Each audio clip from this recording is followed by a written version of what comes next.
Learning objectives. After studying this module, students will be able to understand the meaning of dissolution of a firm, explain different modes of dissolution of the firm, know the difference between dissolution of partnership and dissolution of firm, learn the rules for settlements amongst partners, learn how to prepare realization account, learn about the different journal and ledger entries.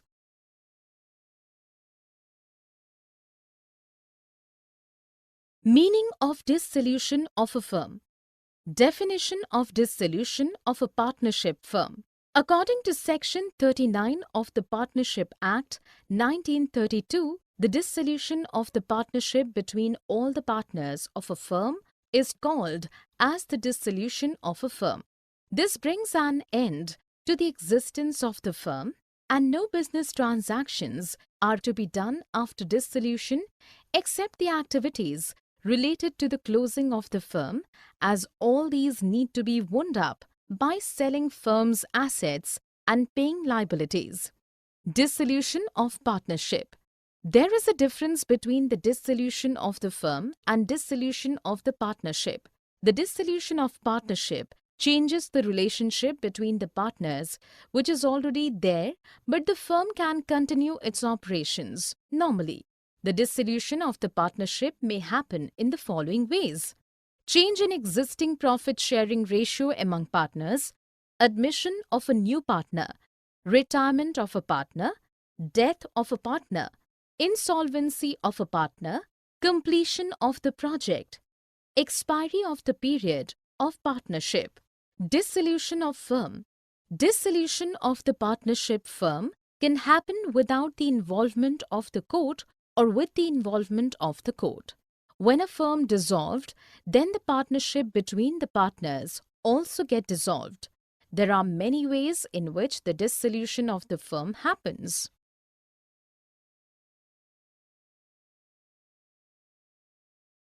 Ways of dissolution of a partnership firm. The dissolution of a firm can happen in many ways. Let us discuss one by one the ways to dissolve a firm. Dissolution by agreement. A firm can be dissolved by the consent of all the partners or as per the contract between the partners. Compulsory dissolution. A firm dissolution is compulsory in the following cases. A. When all the partners or all but one partner become insolvent and become incompetent to sign the contract. B. When firm gets involved in the illegal business. C. When something happens due to which the business of the firm becomes unlawful. On the happenings of certain contingencies. As per the contract between the partners, a firm can be dissolved. A. If the firm is created for a fixed term, by the expiry of the term, the firm dissolves. B. If the firm is created to carry out one or more ventures, so when those ventures are completed, then the partnership also dissolves. C. Due to the death of the partner. D. By the formal judgment of a partner as an insolvent. Dissolution by notice. In case the partnership is on will, then if any one of the partner gives a notice in writing to another partners for the intention of dissolving the firm, then the firm gets dissolved.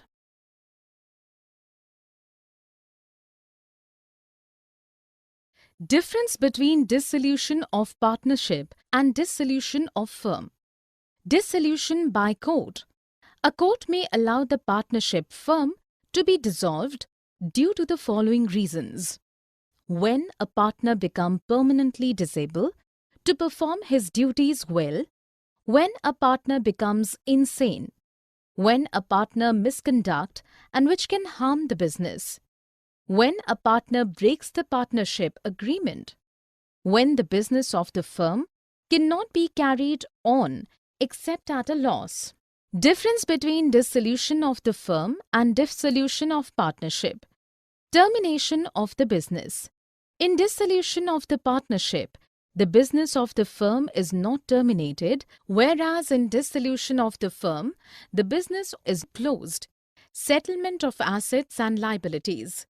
In dissolution of partnership, the assets and liabilities are revalued and new balance sheet is prepared, whereas in dissolution of the firm, assets are sold and liabilities are paid off. Court's intervention. In dissolution of partnership, the court's involvement is not required as it is dissolved on the mutual consent between the partners, whereas in dissolution of the firm, the court may intervene. Economic relationship. In dissolution of the partnership, the economic relationship between the partners is continued, whereas in dissolution of the firm, the economic relationship of the partners ends. Closure of books. Closure of books is not required in dissolution of the partnership as business is not closed, whereas closure of books is required to be done in case of dissolution of the firm. Other dissolution. The dissolution of the partnership may or may not involve the dissolution of the firm, whereas the dissolution of the business means end of partnership. Settlement of accounts 1. In case of dissolution of the firm need to close its business. So all the assets of the firm need to be disposed of and all the liabilities of the firm to be paid off, subject to agreement amongst the partners. The following rules as provided in Section 48 of the Partnership Act 1932 shall apply. A. Treatment of losses. Any loss arises in the firm including deficiencies of the capital need to be paid. A. First out of profits. B. Next out of capital of the partners. C. By the partners individually out of their profit-sharing ratio. B. Application of assets. The assets of the firm, including the sum contributed by the partners to make up deficiencies of capital, shall be applied in the following manner and order: in paying the debts of the firm to the third parties, in paying each partner proportionately what is due to him or her from the firm for advances, in paying to each partner proportionately what is due to him on account of capital. The residue should be divided among the partners in their profit-sharing ratio. So the amount realized from assets along with contribution from partners needs to be used first for paying off the liabilities that are outside the firm. For the paying of loans, creditors, the balance should be used to pay off advances made by the partners to the firm, and if any surplus is there, that amount should be used for settlements of the capital account balances. Settlement of accounts 2. Private debts and firm debts. The following rules as mentioned in Section 49 will be applicable when the debts of the firm and private debt of a partner coexist. First, the payment of debts of the firm is to be done out of property of the firm. Then, if any surplus is left, then it will be divided among all partners as per their claim that can be used for payment of their private liabilities. The private debts will be settled first out of the private property of any partner, and if any surplus is left, that will be utilized for payment of firm's debts in case the firm's liabilities are more than the firm's assets. It is to be noted that the private property of the partner does not include the personal property of his wife and children.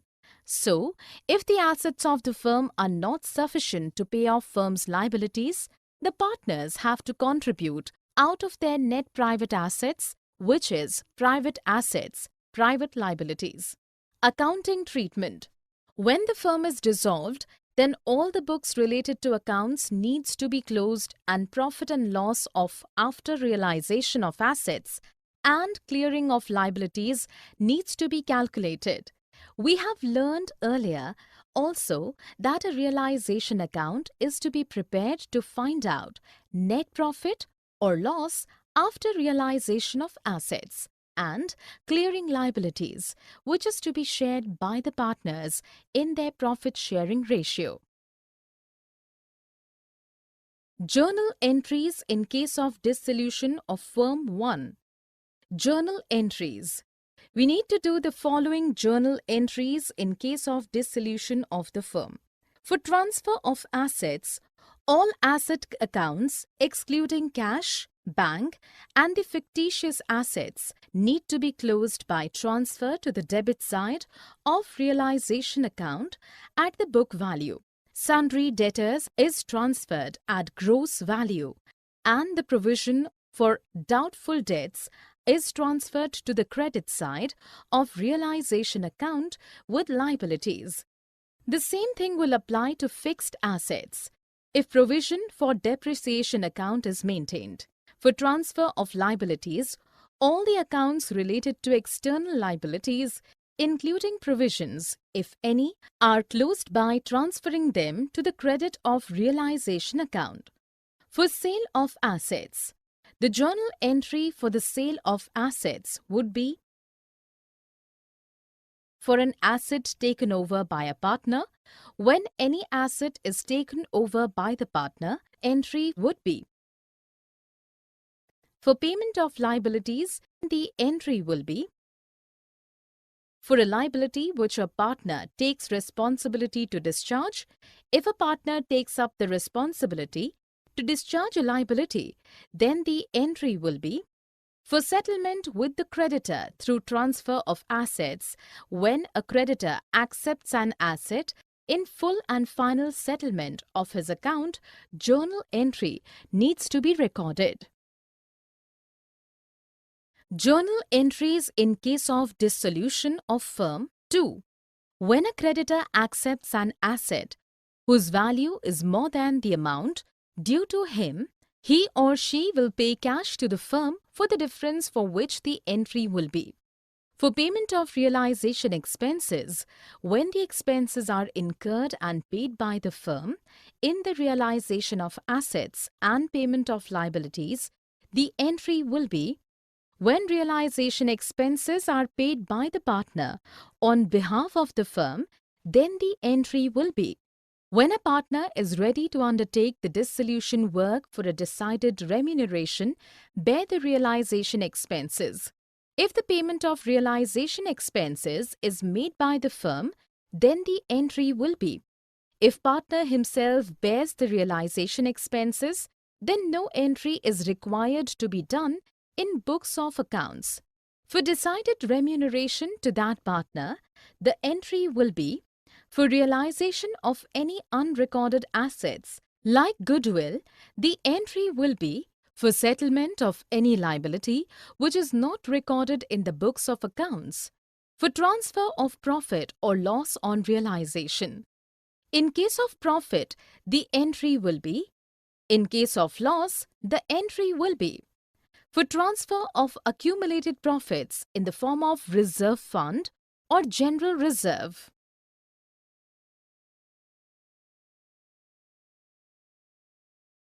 Journal entries in case of dissolution of Firm 3.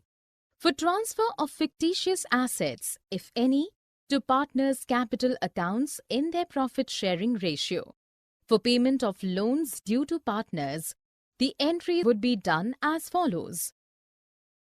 For settlement of partners' accounts, when we have to settle partners' accounts, then the entry would be the balance is paid to partners whose capital accounts show a credit balance, and the following entry is recorded.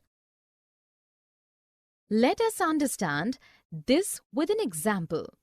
Sita, Rita and Meeta are partners sharing profit and losses in ratio of 2:2:1. Their balance sheet as on March 31st, 2007 is as follows. They decide to dissolve the business. The following amounts were realized. Plant and machinery 4,250 rupees. Stock 3,500 rupees and debtors 750 rupees. Sita agreed to bear all realization expenses. For the service, Sita is paid 60 rupees.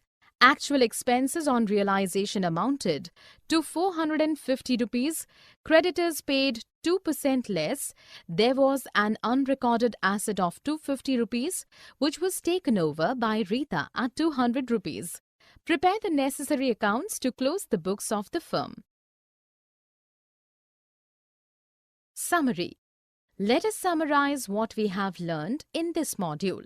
The dissolution of the partnership between all the partners of a firm is called as the dissolution of a firm. Dissolution of the partnership firm can happen without the involvement of the court or with the involvement of the court. A firm can be dissolved by the consent of all the partners or as per the contract between the partners. Dissolution happens when all the partners or all but one partner become insolvent and become incompetent to sign the contract. If the firm is created for a fixed term, by the expiry of the term, the firm dissolves. A court may allow the partnership firm to be dissolved due to many reasons. In dissolution of the partnership, the business of the firm is not terminated, whereas in dissolution of the firm, the business is terminated. In dissolution of the partnership, the court's involvement is not required as it is dissolved on the mutual consent between the partners, whereas in dissolution of the firm, the court may intervene. In case of dissolution of the firm need to close its business. So all the assets of the firm need to be disposed of and all the liabilities of the firm needs to be paid off.